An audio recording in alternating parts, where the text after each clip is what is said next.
Hello, everyone. I'm Nazneen Kachwala, and I'm excited to bring to you Hash Talks by Winged Fables, the Mental Health Series podcast. Through this series of podcasts, I will be discussing and having conversations around the subject of mental health and therapy, which will relate to a broad spectrum of people belonging to different lifestyles, age groups, and communities.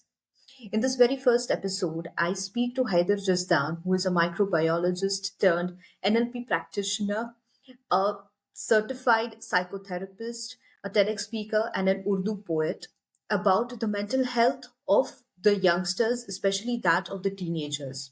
And we go in great length in this particular episode to discuss about the current issues which the youngsters are facing, the role of the support groups of friends and family, the role of spirituality in building a positive mental health, and what really happens inside a therapy room.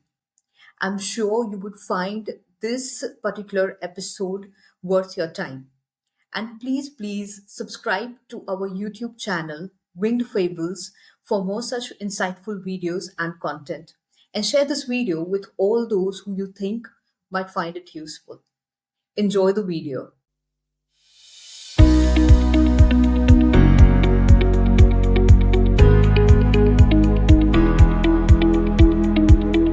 Heather, and Hello. welcome to the Hash Talks Mental Health Series podcast.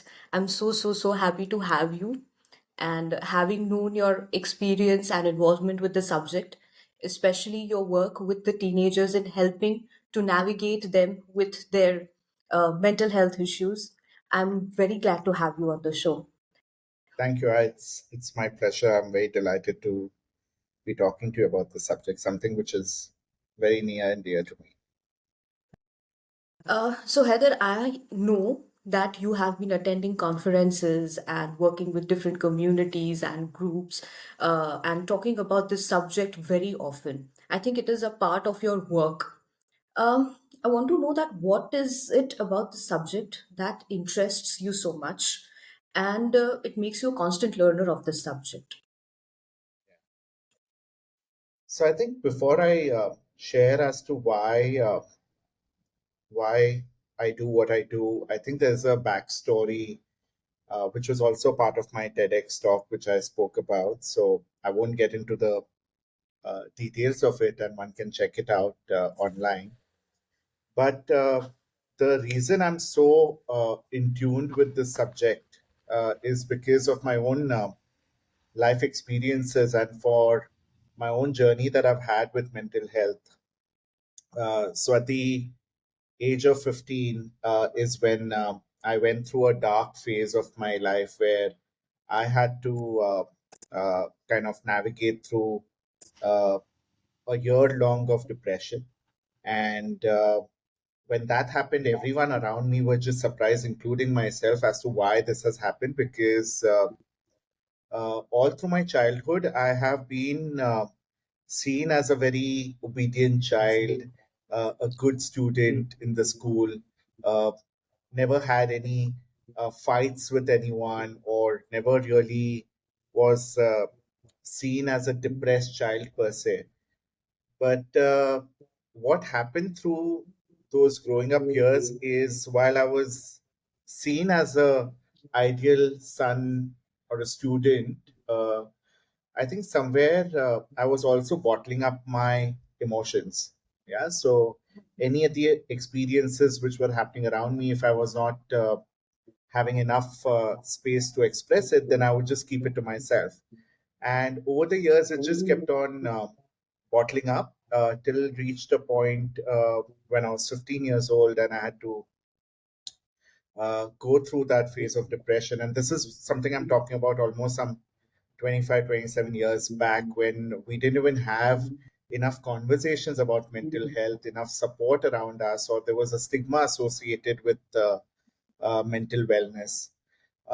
And during that phase is when, of course, I had right support system from my mom, from my teachers, the doctors that were there were quite helpful. But it took a long period of time for me to even come out of it. And then when I came out of that phase, I realized I was having a very different perspective of life, and I realized that there needs to be a bigger purpose as to why I had to go through what I had to go through, and the life that I'm now living after that phase is far more meaningful. uh, and that's something kind of got me to solidify my purpose of life, which is I need to do something about the space where uh, I can be that support system. I can create that kind of right awareness, and even if one life goes through less of struggle in finding their the best version of themselves, then that's something which I was very very passionate about. And since then, I think I've been always very forthcoming to share my story, to connect with people who are working in this space. But I realized that that just was not enough, and I had to also kind of get myself equipped with the right skills, with the right knowledge.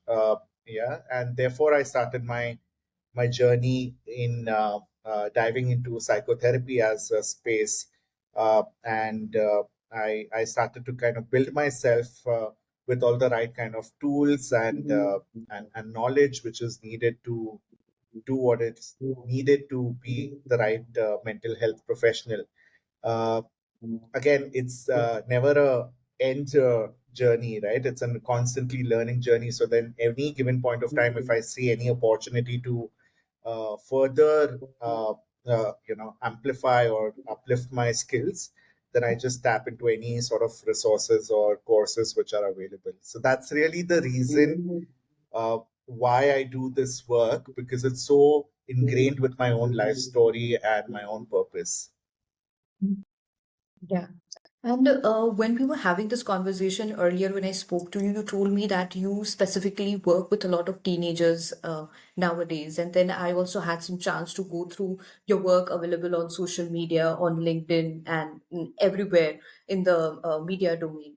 So I would want to ask you that what are the problems which the teenagers these days are going through?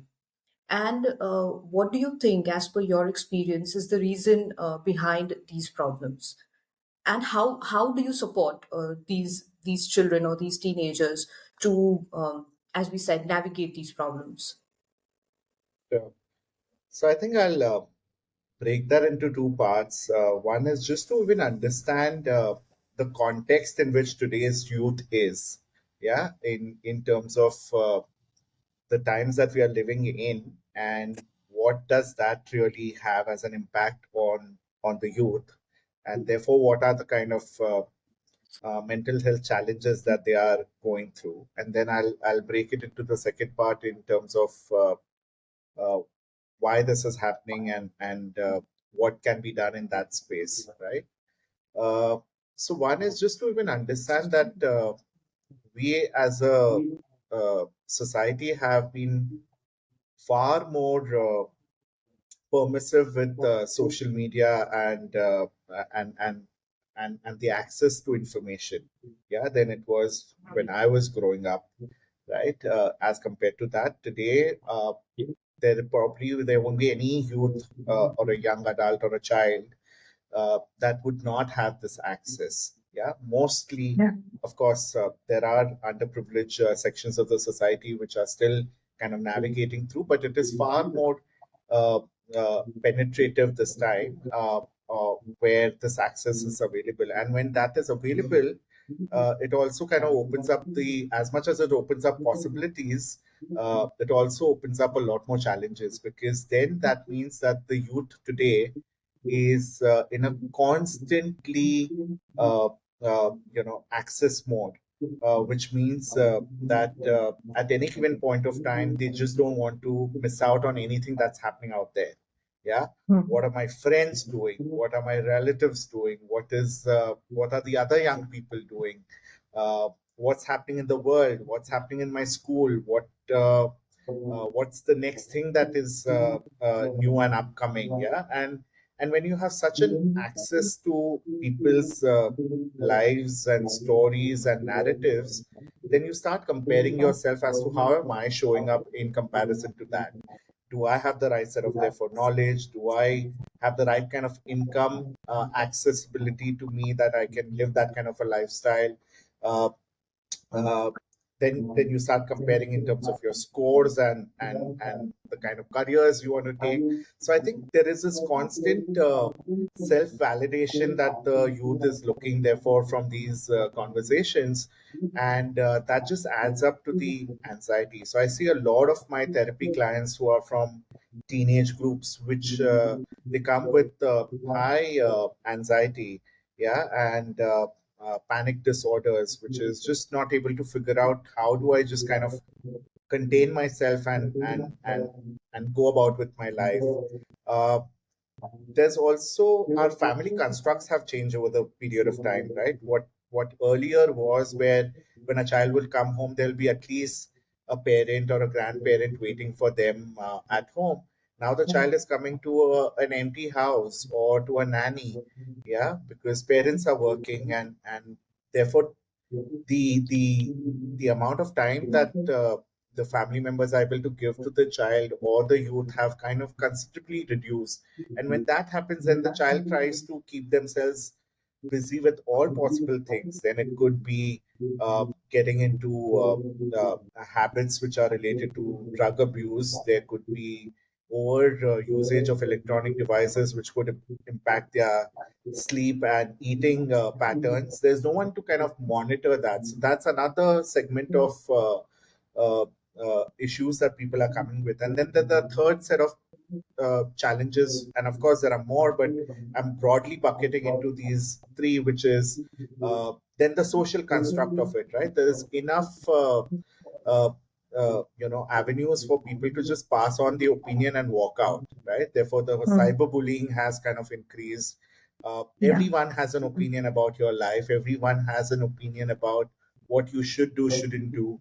uh, the families have started to kind of put a lot more pressure on academics, and Yeah. they have an opinion on what kind of stream you should take or shouldn't take, what sort of career you should get into, not get into.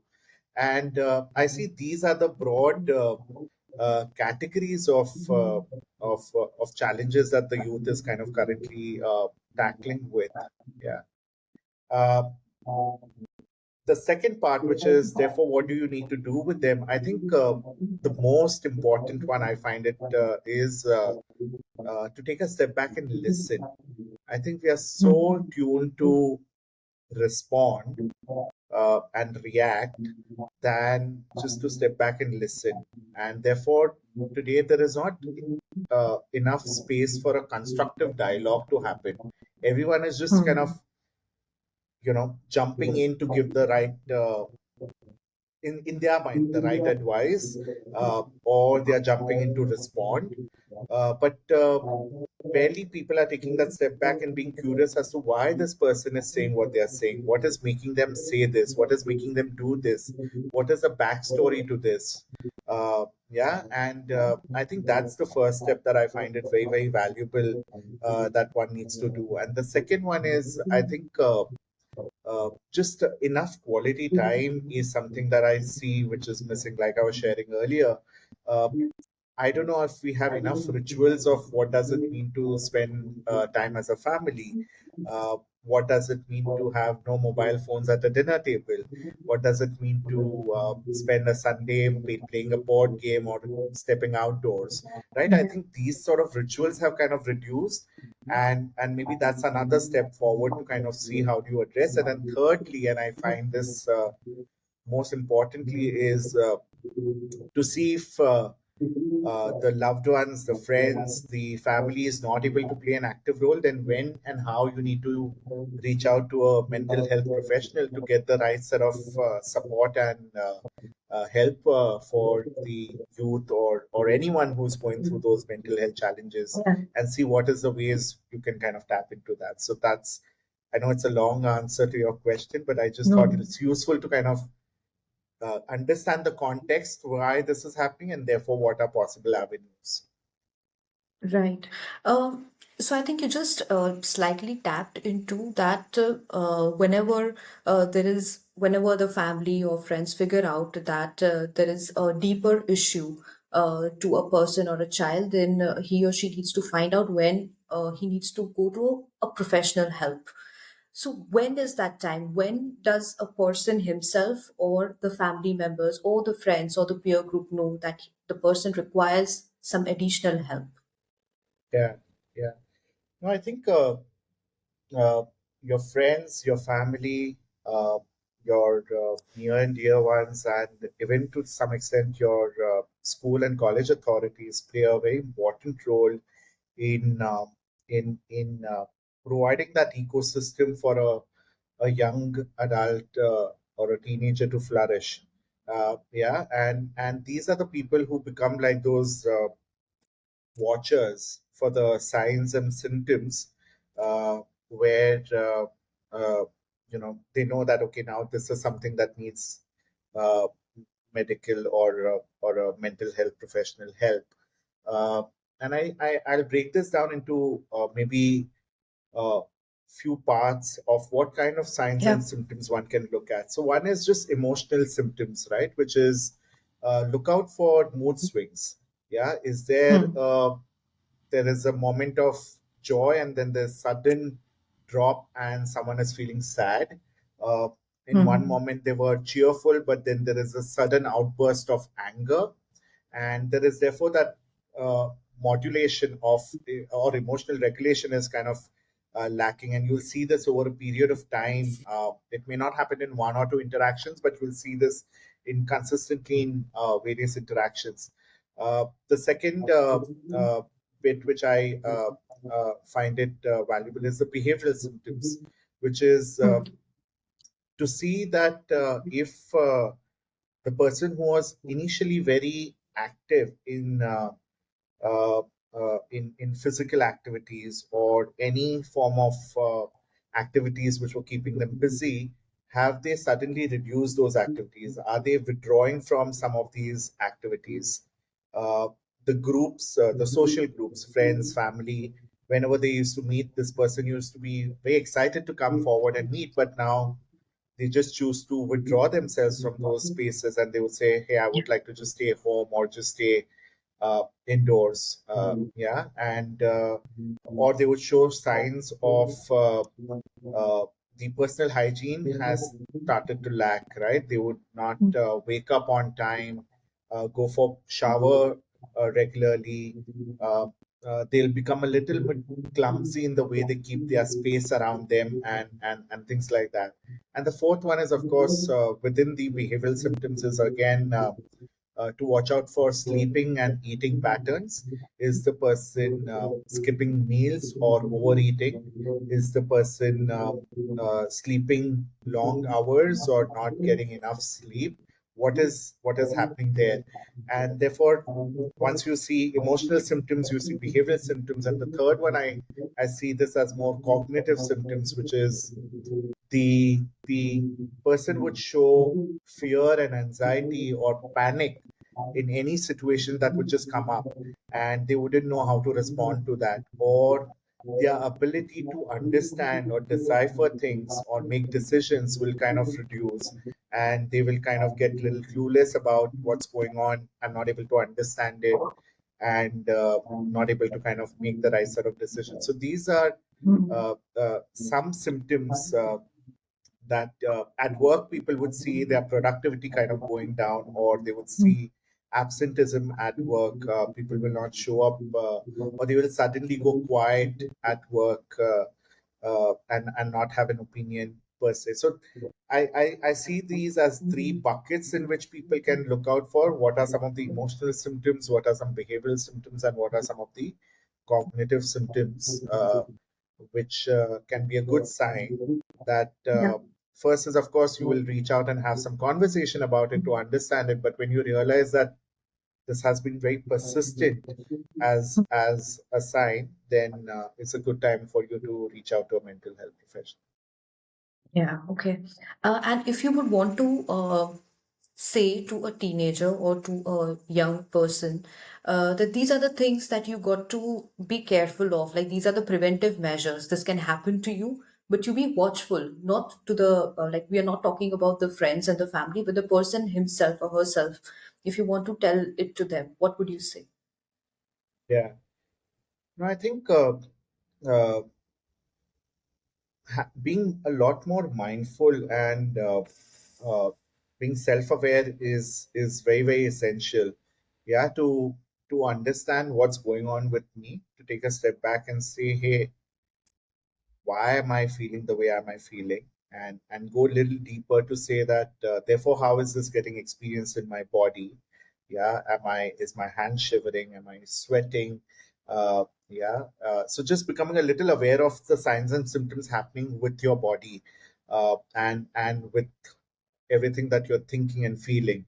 Yeah, so just having that sort of awareness is valuable, and for that, therefore, I would suggest people to kind of really invest into some of the mindfulness activities. Yeah, whether it's yoga, meditation, going to the gym.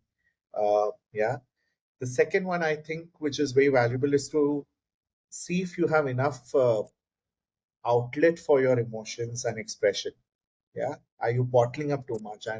And for that, I do find value in getting yourself exposed to some hobbies and activities that you like. Yeah, whether it is Okay. writing poetry, whether it is uh, uh, you know, dance, music.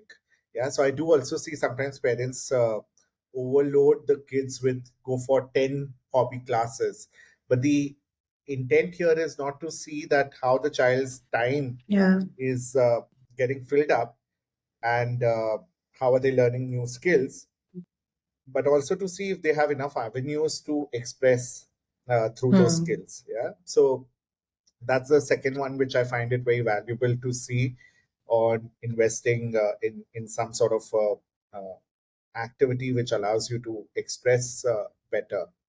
The third one I find it valuable is just regulate your electronic media time. Yeah, whether it's television, whether it's mobile phone, whether it's some of the social media apps, because there is enough and more going out on all these channels. Yeah, with whatever happening in the world, if we just keep consuming, we'll realize that there's so much of global crisis, and that will start impacting you. If you start spending a lot of time on your social media channels, you will start seeing what others are doing and their lifestyle, and you'll start comparing with that, and that will start impacting you.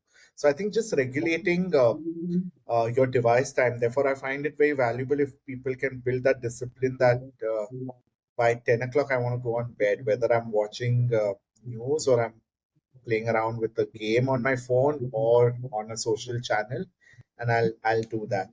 If it is difficult, I know that there are also avenues to regulate your social media channel times which is spent, right? So there are devices and apps which will also give you the sign, and they will just block your access to those platforms. So that way, probably it becomes uh, left with no choice. But okay, now that the time is up, I need to kind of uh, go off Yeah. that. There are people who also practice detox, yeah, social media Hmm. detox. Just stay away from social channels for 1 week, 10 days, whatever. Yeah, and the fourth one I find valuable is to kind of start looking at what is the ecosystem around you. If you're seeing your friends who are getting you to fit in by only consumption of a certain drug or alcohol, and hey, be a man and come join us for a drink, or try this out or try that out.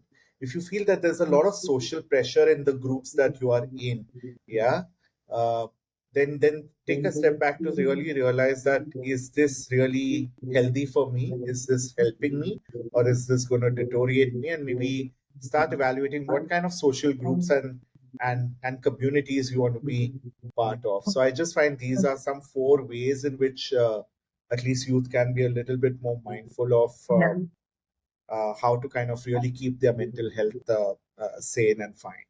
Right. Okay. Uh, let's say there's a person who is approaching someone for professional help. So what happens in a therapy session? Um, how do I know in advance? Because This is a question, there are trust issues, and why would someone open up to a complete stranger, especially when it comes to youth and teenagers? If he or she is not able to talk about it to a friend, why would she talk to a professional a person? So what happens in a therapy room? Yeah, and I get this question quite a bit of time when I'm working with young adults, especially if there are teenagers whose parents are referring you to a therapist. Yeah, and they Hmm. are the ones who are paying for the therapy session. Then the child already has this preconceived notion that, oh, my parents are paying for this, they are sending me to this therapist. That means the therapist also going to be uh, Yeah. supporting my parents and working from their side. And therefore I find it very very essential uh, for the therapist to do a very strong contracting. When I say Hmm. contracting, it's basically to really have a very open, honest dialogue on what therapy is and what is it not, and Hmm. how much time that does the therapy would take for someone to kind of get to where they want to get to, and the elements of confidentiality. Yeah, so I just find Hmm. this kind of an open conversation that you are here in the therapy because you also want to come in. It's not because you've been pushed and forced and brought in here. There needs to be the acceptance and acknowledgement by the person, the client who's coming in, that, okay, I need help and I'm willing to try this out. The second bit, which I spoke about, which is confidentiality. And I think as a therapist, I find it very, very valuable to set those ethical guidelines as to whatever is happening between we, as in therapists and the client, stays in the therapy space and will not be leaked out and will not be used in a manner which will not be useful for the client goals. uh, and many a times there are parents who would be very curious, right? In fact, educators also, when they refer the child to a therapy, they are very curious as to what's going on. And they'll keep messaging and checking with me, hey, how's the therapy going, what's going on, what is my child saying. And I think I also find it very valuable, therefore, to have a very strong contracting with the person who's referring the child. That while I understand that the worry is very, very natural to be there, but also to build that trusting relationship with the parent or the educator or whoever is referring, that whatever I'm going to be working with the client is for their benefit, and I will need to respect that space. And you need to trust me that I'm going to do the work in the right spirit for the benefit of the client. And I may come back and give you a very high level view of what's going on. And that's something that we can contract on what frequency I will come back to you. But I may not get into the specifics of what was said and why was it said and how was it said. With the client also, I do contract that the client's protection is utmost important to me. So if there are signs of self-harm or suicide or any sort of extreme steps that I see that the client might take, then I will put it forward to the client very early on that it's only during those times that I'll take your permission and I'll reach out to a loved one around you so that your safety is something that's taken care of. So that's the first part, which is just a very strong contracting is very useful. Uh, then the second bit, which I think anyone who's coming into that space needs to build a very trusting relationship. So as a therapist, I need to offer them enough space to just bring anything that they want. Yeah, yeah, anything that is on their mind. And how do I offer that trusting, that non-judgmental space for the client to just open up anything that is meaningful for them. And in that process is when I would spend a lot of time in building the therapeutic relationship with my client, right? It's not like any other spaces where you go in, you talk about some of the symptoms, and I quickly run into diagnosis and I'll give you a treatment. No, it doesn't happen like that, because this client needs a very safe space to just open up and bring themselves fully, and that doesn't happen in the first 1 or 2 sessions. It takes a couple of sessions, and each client has its different time frame as to when they will feel comfortable. So I just need to give and honor that space for the client. And the third bit, which I find it very valuable to keep in mind in the therapy, is what are some of the therapeutic goals that we are co-creating. When I say co-creating, it's Hmm. because it's very important that I'm not pushing down something to the client and say, hey, you need to work on this. Okay. But I also need to bring in the client's desires and goals that they want to work on, and then we both are mutually agreeing that okay, this is what we are going to be working on, and that would take a couple of weeks, months, depending on what Hmm. those goals are, and then have those regular checkpoints where you and your client, as a therapist and the client, can take a step back and see where they have arrived, what is happening in that space. And It's useful to keep your client aware as to what is the work that we are doing, so that they don't Yeah. see, oh, this person is just sitting on that armchair and judging me or making evaluation, but just involve the client equally to say that what is coming to the awareness so far, where is the work that we are taking into. So those are the broad areas which I think I'll call out as to whoever is wondering what happens in the therapy. I hope these four aspects really help them understand that there is contracting, there is confidentiality, and that uh, piece. Then there is a therapeutic relationship that gets formed, and the fourth one is really to focus on specific goals, which may evolve with time. It may not happen the first few sessions; it will evolve with time, and just to be patient enough to see where we are going with those Yeah. goals. Yeah, right. Uh, so, Heather, as we know that all of us operate through our filters, right? And I'm sure therapists themselves have a lot of filters. So, when you listen to a very new problem, how do you yourself, or as a therapist, anyone could work to break those filters and be open to the conversation that is being put forward? Yeah. So a beautiful question, and I think I can go on and on for this, but because it's also very uh, dear to me as a reflection, and as I'm hearing that question. Uh, I I think it's very very important for the therapist themselves to have had their own journey.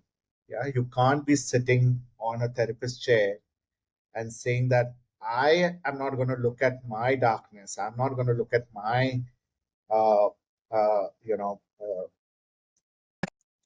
Unconscious process. I'm not going to look at my beliefs, but I'm going to help the other person get where they want to get. So I think the work really begins with yourself as a therapist, and therefore I find it very valuable that every therapist needs a therapist as well. I have a therapist that I work with for last 4 years. Yeah.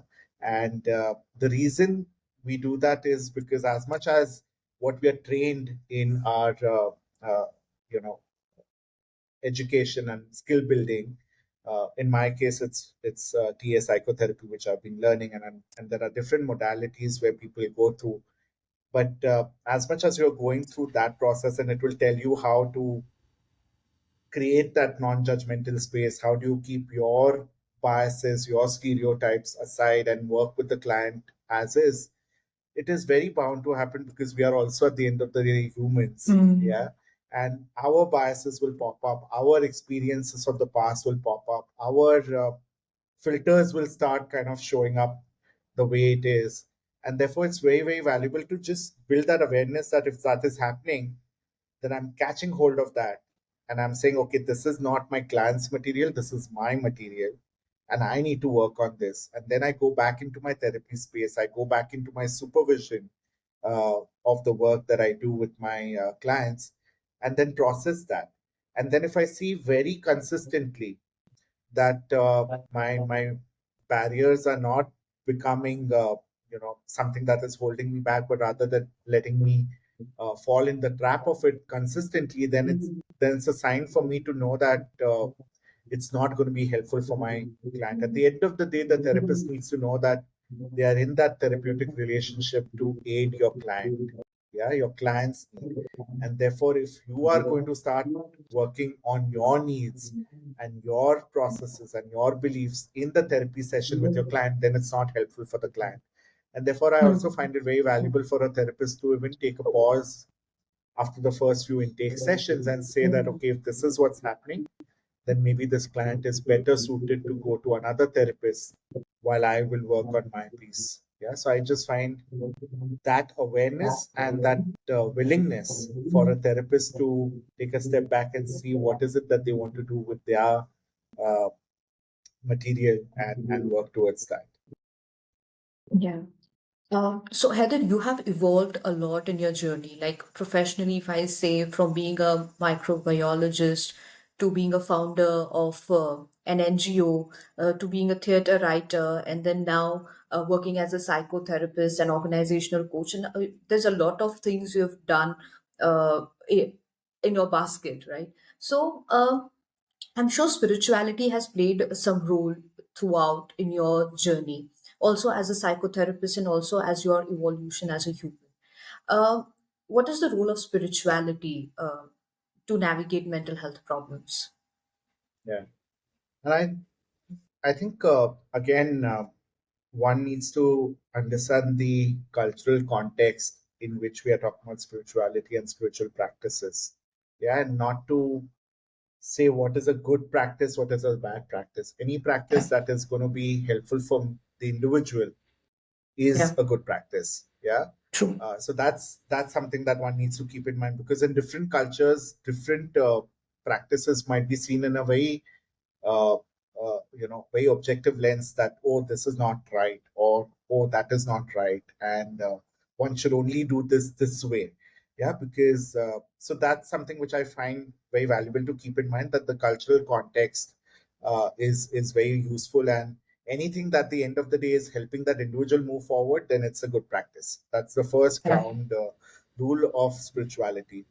I also find spiritual practices offer a very good framework for people to work with, or build themselves, because then it will tell you what sort of beliefs that you need to kind of work towards. It will tell you what sort of time and when and hmm. where you need to do what you need to do. There are groups and communities that would come together and do those practices together. So it also builds a lot of sense of belongingness and community spirit, that you're not alone in this journey, and there are groups that are all of a similar belief that are moving forward. So that's another valuable aspect of spirituality that I find it. The fourth one I find it is just very simple rituals and reminders that spirituality offers, right? As to what I need to do, when and how, and even if I'm doing it by myself alone, it's enough. If I'm doing it with others in a group, that's another way of looking at it. So that's something which I find it useful. And most of the uh, guiding principles of spirituality are very, very anchored on positive emotions, yeah, which is gratitude, forgiveness, compassion, yeah. And I find that is another valuable anchor for any human being to tap on, that the more I am grounded in spirituality, then I'm more grounded in positive emotions, and therefore I keep very little room for negative emotions or disempowering emotions, or beliefs which are not going to help me move forward. Yeah, so that's another aspect of spirituality that I find it very, very useful. Yeah, I think, and at the core of it, I just feel that our breath is such a beautiful reminder that stays with us throughout. Yeah, uh, ever since we were born till we will die, it is the only thing that will stay consistently with us. So, what would it be for an individual to take a pause and just stay with their spirit, their breath, Yeah. and acknowledge that they are a full-fledged, breathing human being, yeah, which has so much to gain from and so much to offer. Beautiful. Um, I think my last question to you for this conversation would be do you have any content that you would want to suggest to our listeners? Any digital content or any books for those people who are interested to learn more about mental health, psychotherapy? Sure. Yeah. Uh, I actually have a set of books here, which I thought I can just show. Uh, these are some books which I found it very valuable to read. It's Good Okay. Vibes, Good Life by Vex King. Wexking. Yeah. Again, a very beautiful read. It's a very simple read, but a beautiful one. Uh, I refer to this book for my if someone who is a novice to Yeah. psychotherapy, then this book on games people play by Eric Byrne is another uh, engaging read. Currently, I'm reading this book and I'm loving it. It says things that you can see only when you slow down. Yeah, uh, Ah, okay. yeah. This is again a very short read. It's not a very difficult one. It has short paras, so it just helps you imbibe it really beautifully. And the one which I think is my personal favorite that keeps me going back to my larger purpose is really the Ikigai. Yeah, Yeah. I find this again a book which gives you a good guide towards finding your purpose and meaning. So these are some books which I find it valuable, and of course, then there are other books like the Mindset, the Flow, yeah, which is again a good read. On the digital content, I am a big fan of Brené Brown. Okay. Yeah, I listen to a lot of her videos and podcasts. So that's something which I would recommend. I follow a page called the Realize Empath on Instagram. Again, a beautiful page which gives you very short reminders and tips on a day-to-day basis as to what you can really easily integrate into your life. It's not a very rocket science kind of concepts or practices. It's very simple little things, and I find that again something very very valuable. Yeah, so I think these are some resources that at least I tap into, and then of course there is hell lot of information out there on Google, so one can really Yeah. go through that. Yeah. Yeah. Is there anything that you would want to add to this conversation, Heather? Maybe one of your poems, if you would uh, like to recite. Sure, sure.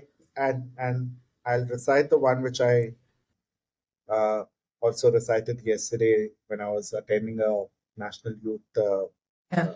summit.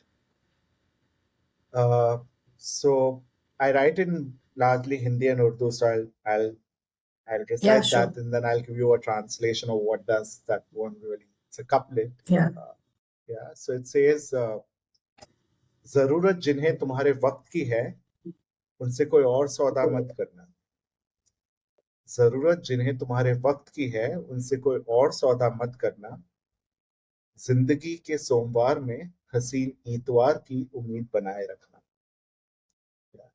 which says yeah the ones who really need your time don't negotiate anything else with them yeah and the life which is full of Mondays keep the hope alive for a beautiful Sunday yeah, and I'm glad we are talking on a Sunday so yeah. Thank you so much, Heather, for your time. It was really wonderful and very, very insightful. I think we could go on and on with these questions, but I think we have a time limitations, and we will surely catch up one more time for one more session, maybe on the same subject, but we can maybe dive a little deeper in all of these aspects and do one more episode of this podcast. Thank you so much for your time. Thanks a Thank lot. you so much. Thank you.